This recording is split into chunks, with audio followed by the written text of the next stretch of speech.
وَاجْتَبَاكُمْ، یہاں مسلمانوں سے خطاب ہے، اہل ایمان سے۔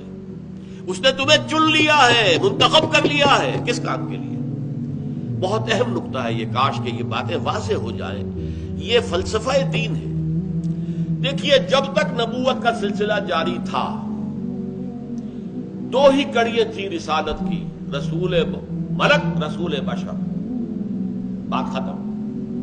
اب اس کے بعد جب لوگوں نے رسول کی تعلیمات کو بھلا دیا، خرابیاں آ گئی، بگاڑ ہو گیا، اور رسول آ گیا۔ پھر جبرائیل پیغام لے آئے، اور رسول بشر اس دور کا جو ہے اس نے اس کو عام کر دیا۔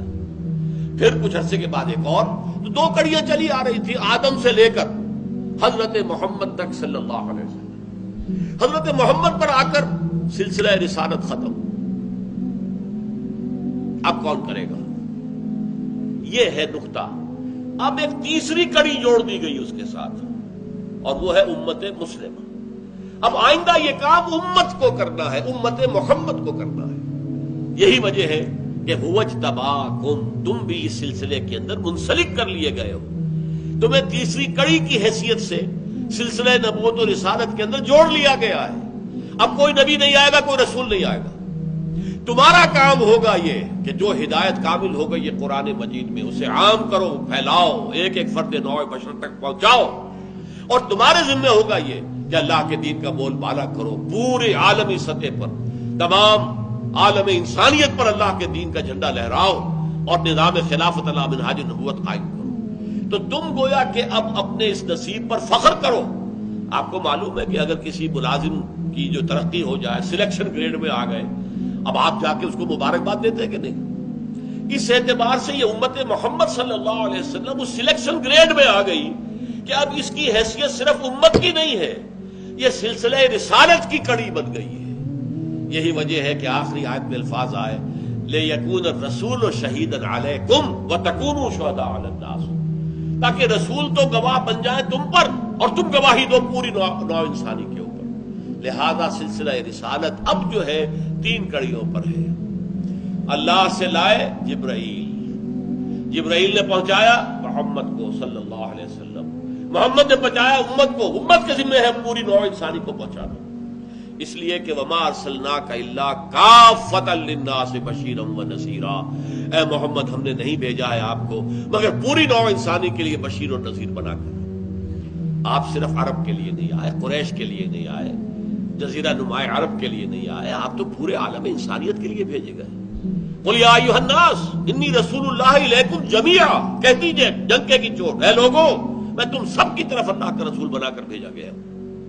اور آپ کا جو پہلا خطبہ ہمیں ملتا ہے اس میں یہی الفاظ ہیں، انی لرسول اللہ الیکم خاصۃ والی الناس کافۃ، میں یقیناً اللہ کا رسول ہوں تمہاری طرف خاص طور پر، اور تمام نوع انسانی کی طرف عام طور پر۔ آپ کی بعثت خصوصی الی اہل العرب، ان میں سے اخص الخصوص قریش، ان میں سے بھی اخص بنو ہاشم جن میں سے خود محمد رسول اللہ تھے صلی اللہ علیہ وسلم، لیکن آپ کی بعثت عمومی پوری نوع انسانی کے لیے۔ تو یہاں فرمایا آخری آیت میں اس کے لیے جہاد کرو، محنت کو، تفصیلی گفتگو تو بعد میں ہوگی ابھی، لیکن میں نے مضمون کی مناسبت سے اسے یہاں جوڑ دیا ہے، جاہدوا فی اللہ حق جہادہ هو اجتباکم، اللہ کی راہ میں محنتیں کرو، جد و جہد کرو، جہاد کرو، کوشش کرو، جتنا کہ اس کے لیے جہاد کا حق ہے۔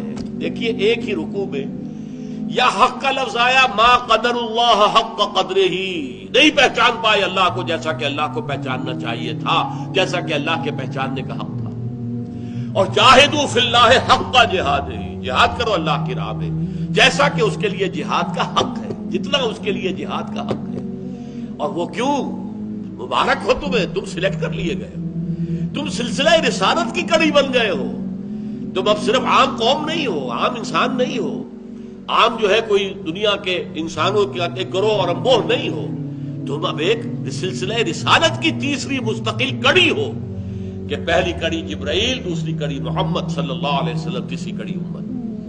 لِيَكُونَ الرَّسُولُ شَهِيدًا عَلَيْكُمْ وَتَكُونُوا شُهَدَاءَ عَلَى النَّاسِ، اور یہی مضمون پھر آیا ہے سورہ بقرہ کے اندر 17ویں رکوع میں، وَكَذَلِكَ جَعَلْنَاكُمْ أُمَّةً وَسَطًا لِتَكُونُوا شُهَدَاءَ عَلَى النَّاسِ وَيَكُونَ الرَّسُولُ عَلَيْكُمْ شَهِيدًا، وہی مضمون صرف ترتیب کا فرق ہے۔